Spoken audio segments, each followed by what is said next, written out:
कविता और किशन के घर के बाहर उनके छोटे से खेत थे, जहाँ किशन टमाटर उगाया करता था। ए जी, अब खाना खाने आ भी जाइए। हाँ हाँ, आ रहा हूँ, बस थोड़ा पानी डाल रहा हूँ। जब किशन खाना खाने घर आया, कब से आपको आवाज दे रही थी, अब तक तो सारा खाना ठंडा हो गया। अब क्या करूँ, सारे पौधों को ढंग से पानी नहीं दूंगा तो अच्छे टमाटर कहाँ से उगेंगे। चलो जल्दी जल्दी खाना दो, व्यापारी आने वाले हैं टमाटर खरीदने। ठीक है ठीक है। कविता ने किशन को खाना परोसा और किशन ने खाना खाना शुरू कर दिया। उसका खाना खत्म हुआ और वहाँ एक व्यापारी आ गया। किशन भाई, हाँ आया आया। इस बार मंडी बहुत तंग है, मैं टमाटर की कीमत 15 रुपए किलो ही दे सकता हूँ। ये तो बहुत कम है भाई। अब भाई यही दाम है, सोच लो। पर शहर के बाजार में तो 30 रुपए किलो बिक रहे हैं टमाटर। अरे बाजार में बेचने में नुकसान भी तो होता है, कितने टमाटर पिचक जाते हैं, उन्हें कोई नहीं खरीदता। फिर टमाटर बेचने के लिए जो बंदा खड़ा रहता है उसकी पगार, बहुत खर्चा है किशन भाई, तुम नहीं समझोगे। लेकिन भाई 15 रुपए का दाम तो बहुत ही कम है। देखो भाई, ज्यादा से ज्यादा मैं तुम्हें 17 रुपए दे सकता हूँ, अगर तुम्हें पड़वड़े तो दे दो। किशन निराश हो गया, पर उसे टमाटर बेचना ही था। ठीक है भाई, ठीक है, दे दो। कितने किलो है टमाटर? यही कुछ 200 किलो। ठीक है भाई, 17 रुपए के हिसाब से 3400 रुपए हुए, ये लो। धन्यवाद भाई। वो व्यापारी सारे टमाटर लेकर चला गया और किशन निराश होकर घर लौटा। क्या हुआ, दाम सही नहीं मिला? शहर में टमाटर 30 रुपए किलो बिकते हैं और हमें बस 17 रुपए मिले, ये तो अन्याय है। लेकिन अगर टमाटर बेचूं नहीं तो खराब हो जाएंगे। तो आप टमाटर खुद शहर जाकर क्यों नहीं बेचते? अरे अगर मैं शहर गया तो यहाँ मेरे खेतों का ख्याल कौन रखेगा? अब सब मैं देख लूंगी। लेकिन कैसे? तुम घर का काम करोगी या खेत संभालोगी? आप फिक्र मत कीजिए, मैं सुबह सारे घर का काम खत्म करके खेत भी संभाल लूंगी। वैसे भी आपने मुझे अच्छे से खेती सिखाई है। वो तो है, पर क्या हम कर पाएंगे? कोशिश तो कर सकते हैं। हाँ। और बस तय हो गया कि कविता टमाटर उगाएगी और किशन शहर के बाजार में टमाटर बेचने जाएगा। एक हफ्ते बाद टमाटर की नई फसल निकली और किशन ने टमाटरों को टेम्पो में भर दिया। आज पहला दिन है, उम्मीद है सब सही होगा। बिल्कुल सही होगा, आप फिक्र मत कीजिए। किशन शहर के बाजार के लिए निकल गया। यहाँ पहुंचकर उसने टेम्पो में ही टमाटर बेचना शुरू कर दिया।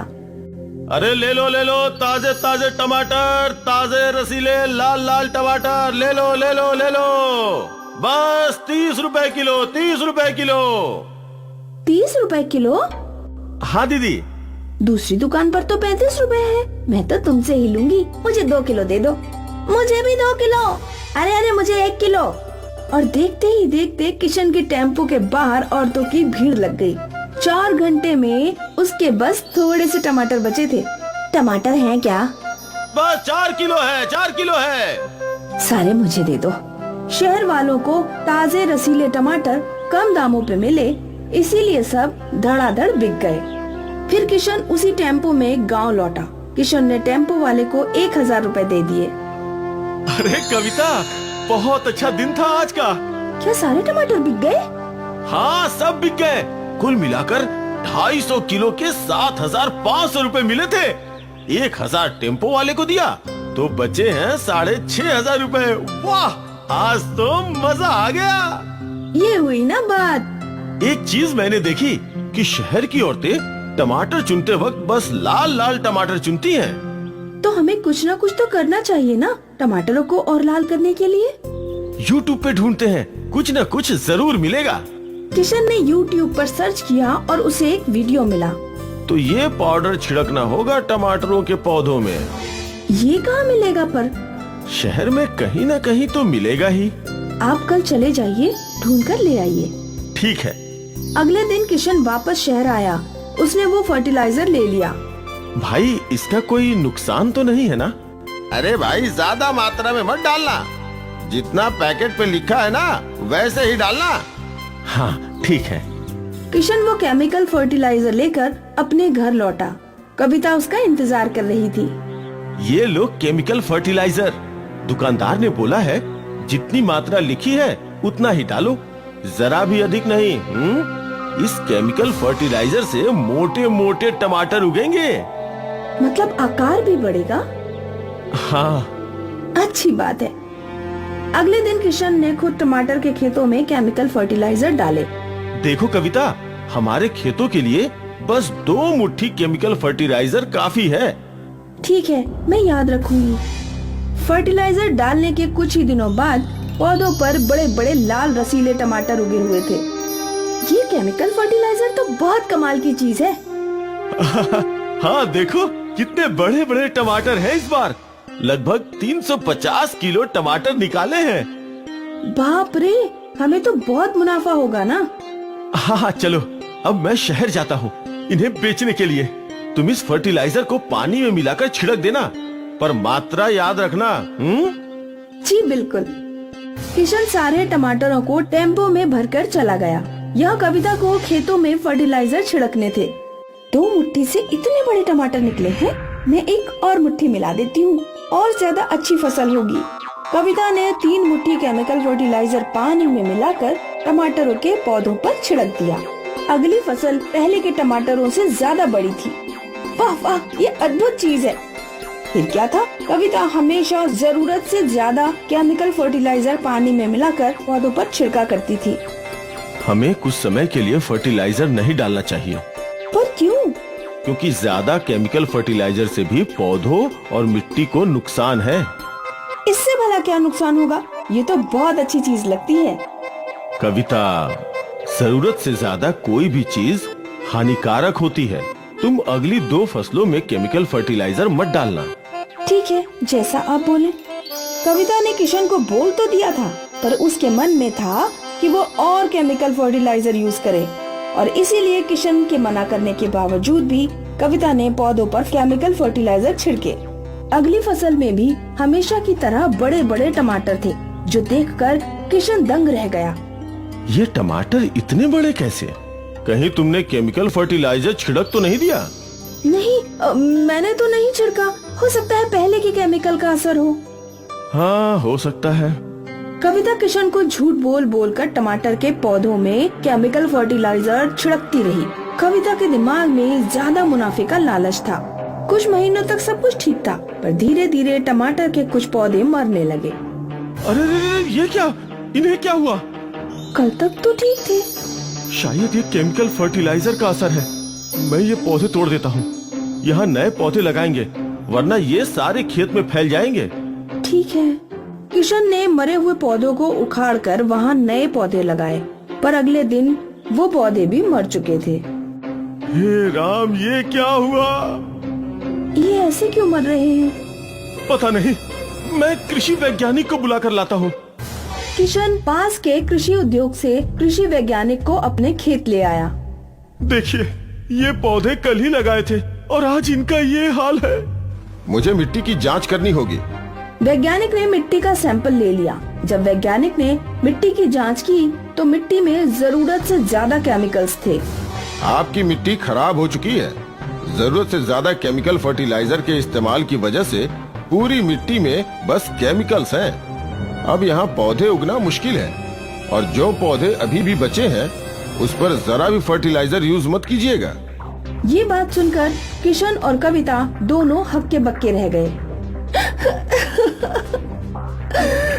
ये सब मेरी वजह से हुआ है। आपने मना किया था, फिर भी मैं केमिकल डालती रही। कविता ने थोड़े से लालच की वजह से आज उसके उपजाऊ खेत को बंजर बना दिया। अगर आज वो बिना केमिकल की खेती करते तो शायद कम कमाते, पर उनके खेत उपजाऊ होते और उनकी जिंदगी खुशहाल। नौरंगपुर गांव में मोहन अपने परिवार के साथ रहता है। मोहन सब्जी बेचकर अपने घर का गुजारा करता है। उसकी पत्नी रत्ना भी उसका हाथ बटाती है और घर के बाहर छोटी सी खाली जगह में टमाटर की खेती करती है। मोनी और करण भी इस काम में अपनी माँ रत्ना की मदद करते हैं। लीजिए पिताजी, हम टमाटर तोड़ लाए हैं। आज इतने ही टमाटर निकले हैं क्या? हाँ पिताजी, बाकी टमाटर बहुत कच्चे थे, इसलिए हमने वो नहीं तोड़े। ये अच्छा किया। इस बार हमारा काम सही चल रहा है, इसलिए हमें मोनी की शादी कर देनी चाहिए। हाँ, मैं भी यही सोच रहा था। मैंने बड़े भैया से बात की है, हम जल्दी ही मोनी की शादी कर देंगे। हाँ, ये सही है। मोहन ने भी सब्जी के ठेले को सजाया और सब्जी बेचने चला गया। शाम को मोहन बहुत खुशी खुशी घर आया। तभी रत्ना ने पूछा, क्या हुआ, आज बहुत खुश नजर आ रहे हैं? अरे हाँ, बहुत खुशी की बात है। बताइए ना क्या हुआ। 10 रुपए किलो बिकने वाला टमाटर आज 100 रुपए किलो बिका है। क्या, सच में? हाँ, आज मैंने सारे टमाटर 10 गुना दामों में बेचे हैं। अब हम जल्दी ही अमीर हो जाएंगे। ये बहुत खुशी की बात है। हाँ, अब हमारा सारा काम सही चलेगा और हम मोनी की शादी भी अच्छे से कर देंगे। वो और उसका सारा परिवार खुश था, लेकिन ये खुशी 2-3 दिन की ही थी। एक शाम गांव का जमींदार धनराज आया। अरे मोहन, मोहन, अरे कहाँ हो? बाहर आओ तनिक। जी आया। सरपंच साहब, सुना है आजकल बहुत अमीर हो गए हो। क्या सरपंच साहब, आप भी कैसी बातें कर रहे हैं? टमाटर से कोई कैसे अमीर हो सकता है? क्यों भाई, तुम्हारे पास इतने सारे टमाटर हैं, फिर भी तुम खुद को अमीर नहीं मान रहे हो? ये महंगाई तो कुछ ही दिन की है और ये टमाटर के पेड़ भी ज्यादा नहीं है। अच्छा ठीक है, हमारी बात मानो और आधे टमाटर हमें दे दो। आप इतने बड़े आदमी हैं, फिर गरीब के पेट पर लात क्यों मार रहे हैं? ज्यादा मत बोलो, वरना हमसे बुरा कोई नहीं होगा। आप हमें मामूली से टमाटर के लिए धमकी दे रहे हैं। ये कोई मामूली टमाटर नहीं है, इसका खामियाजा तुम्हें भुगतना पड़ेगा।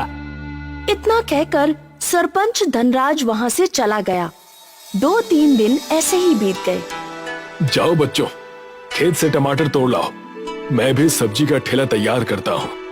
लेकिन जब उन्होंने जाकर देखा तो दोनों के होश उड़ गए, क्योंकि खेत में टमाटर ही नहीं थे और सभी पेड़ गायब थे। दोनों घर आए और अपने पापा से कहा, पापा, पापा, जल्दी आइए। क्या हुआ? तुम दोनों इतने घबरा क्यों रहे हो? पापा, खेत में एक भी टमाटर नहीं है। क्या? ये कैसे हो सकता है? वहाँ जाकर देखा तो पूरा खेत उजड़ा हुआ था।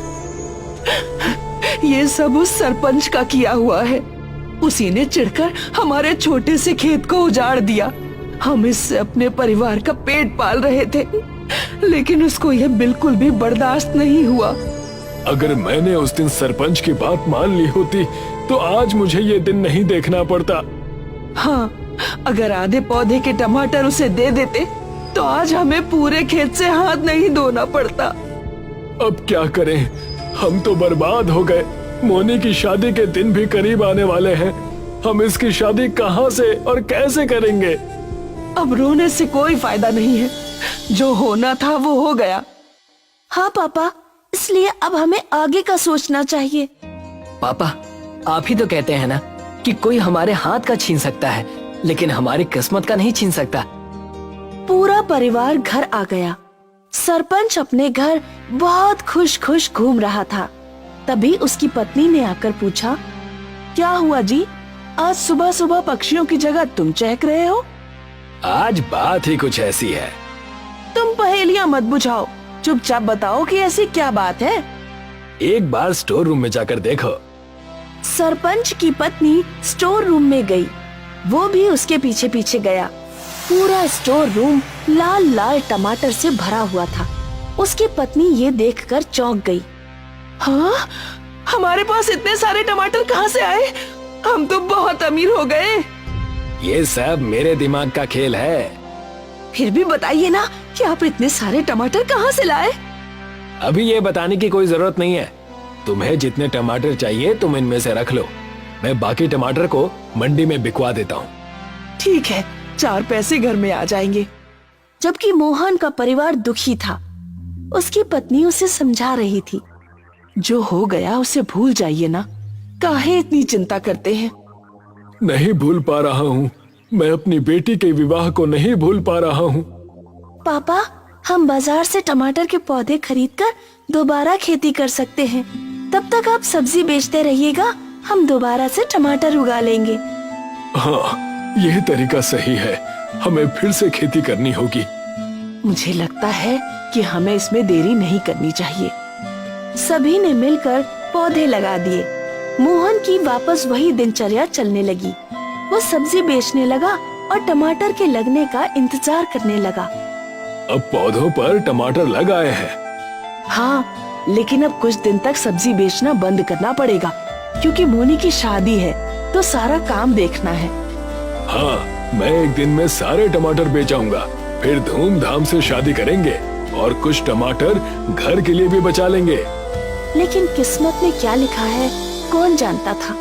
रात को बहुत तेज आंधी और तूफान आया, जिसमें टमाटर की खेती को काफी नुकसान पहुंच गया, जिसने सारी फसल को खराब कर दिया और पके हुए टमाटर भी खराब हो गए। जब सुबह को रत्ना ने उठकर देखा और मोहन को आवाज लगाई, अजी सुनते हैं, जल्दी आइए। अब क्या हुआ? सुबह सुबह क्यों चिल्ला रहे हो?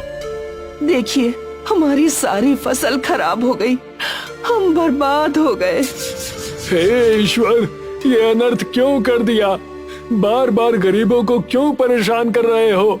अब क्या होगा? क्या करेंगे हम? पापा, अब हम क्या करेंगे? जो भगवान की इच्छा होगी वही होगा। सभी लोग बहुत उदास हो गए और अपने घर में गए। तुम उदास मत हो, सब ठीक हो जाएगा। कुछ ठीक नहीं होगा। 2 दिन में मोनी का विवाह है।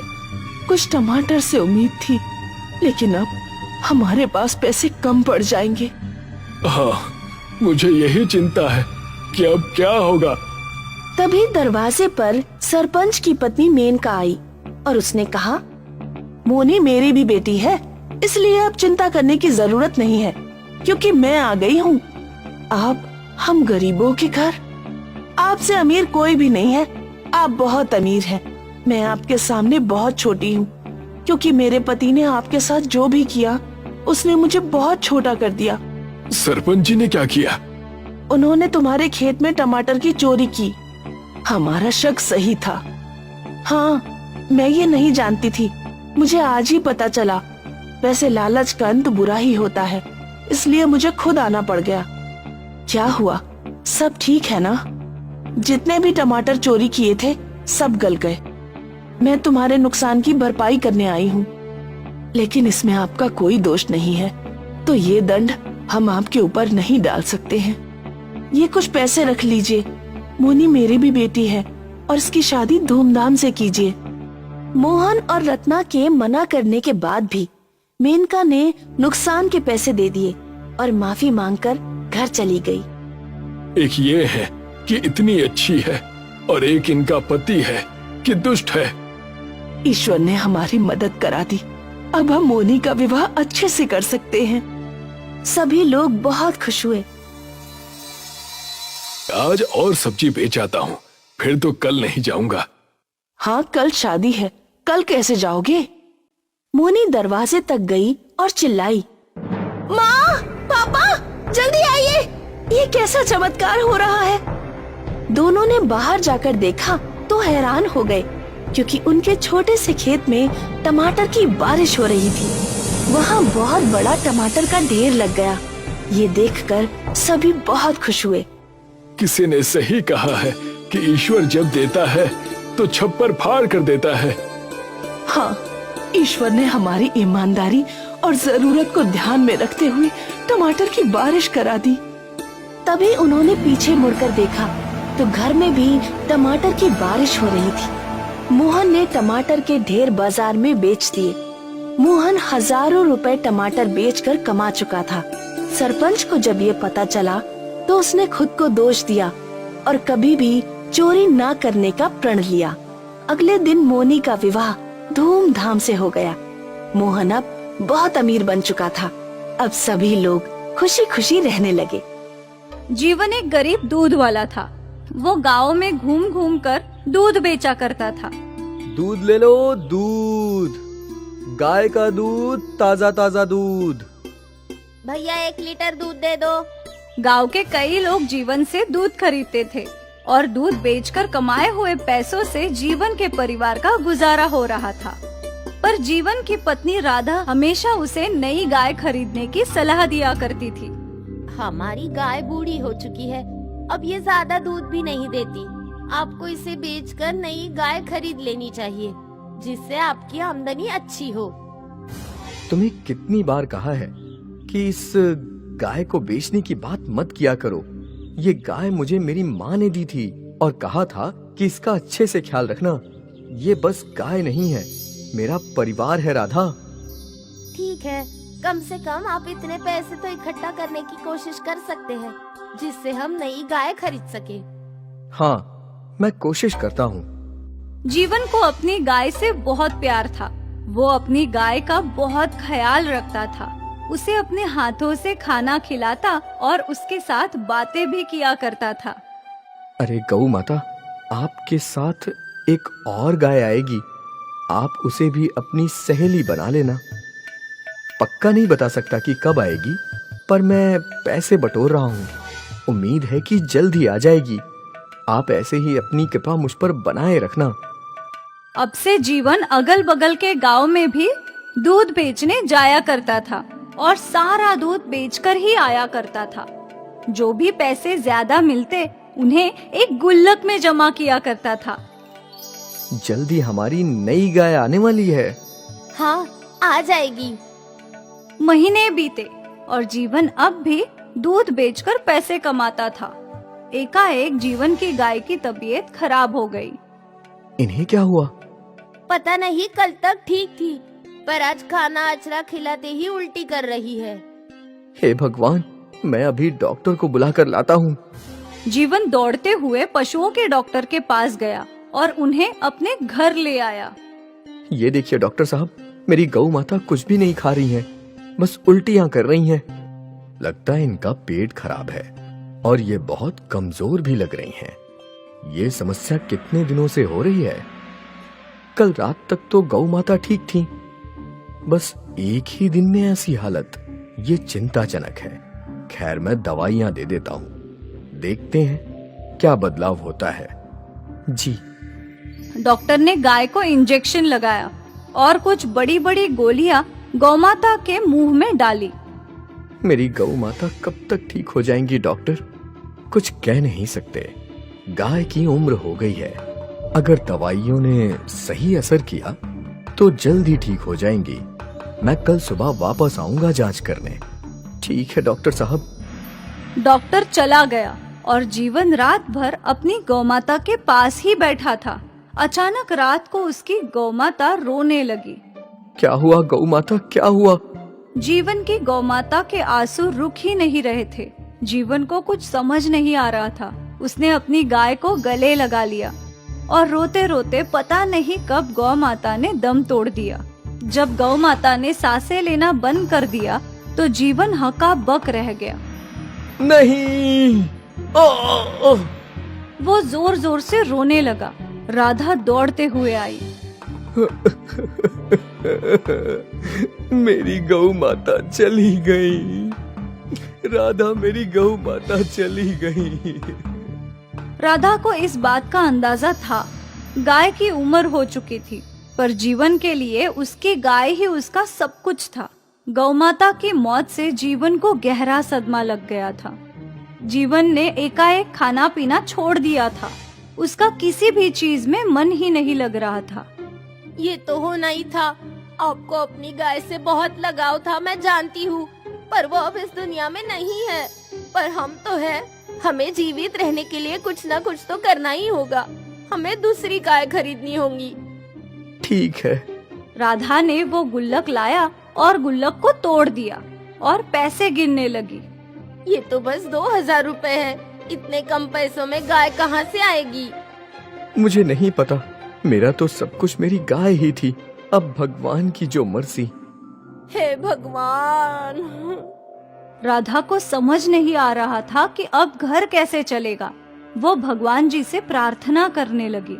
आप तो कोई चमत्कार दिखाइए प्रभु। रात को सोने से पहले जीवन अपनी गौशाला के पास गया। वो अपनी गौ माता को याद कर रहा था।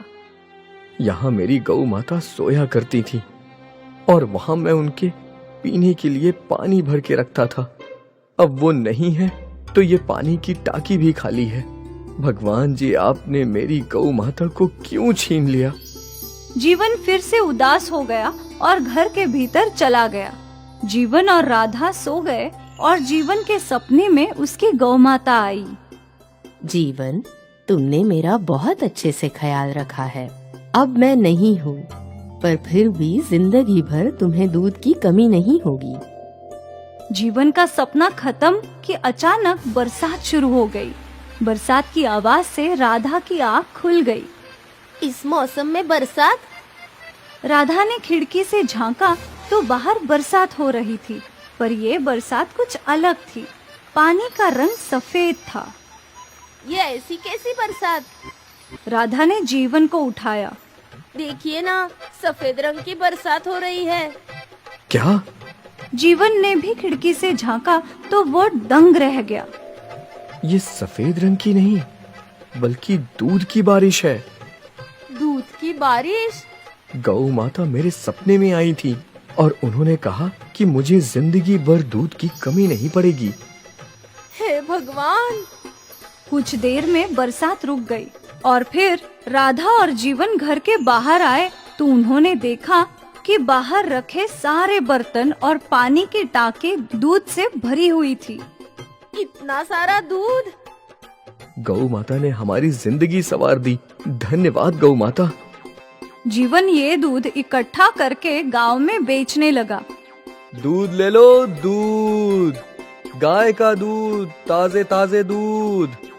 गांव वालों ने हमेशा की तरह जीवन से दूध खरीदा, पर जब किसी मरीज ने वो दूध पिया तो उसकी बीमारी ठीक हो गई।